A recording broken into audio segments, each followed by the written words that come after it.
अस्सलाम वालेकुम गाइस।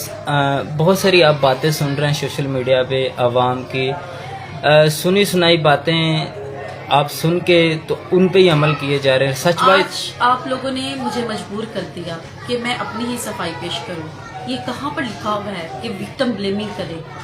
क्या आप लोगों को सच नहीं पता? आप वीडियोस जिन लोगों ने देखी हैं, वीडियोस में साफ क्लियर हर चीज दिखाई दे रही है। आखिर कब तक ये विक्टिम ब्लेमिंग चलती रहेगी? और मैंने प्लीज 14 अगस्त के बाद कोई वीडियो अपलोड भी की, आपने नोट किया होगा। और आप बात करते हैं फेम की। अगर फेम लेना होता तो 14 अगस्त के बाद ही मेरी FIR कटती, 14 अगस्त के बाद ही मेरा केस कंटिन्यू होता और 14 अगस्त के बाद मेरी वीडियोस अपडेट होना शुरू हो जाती। लेकिन आज आप लोगों ने मेरे इस टूटे हुए दिल को मजबूर कर दिया। और मैं victim blaming करूं। प्लीज आप सच का साथ दें। हम अपडेट देंगे यूट्यूब चैनल पे आयशा बेग ऑफिशियल पे, और सच का साथ दे। हमें पूछें कि हम पे उस टाइम क्या गुजरी है। वाह एडिटिंग करने वालों, तुम लोगों ने तो कमाल कर दिया। सलाम करती हूँ तुम लोगों को। क्या एडिटिंग करते हो आप लोग?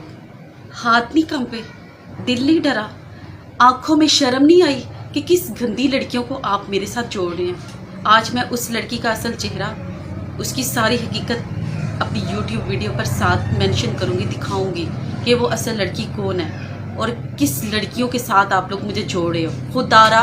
खुदा की बारगाह में शामिल होना है आप लोगों को, पेश होना है आप लोगों को। खुद तो खुदा का खौफ करो।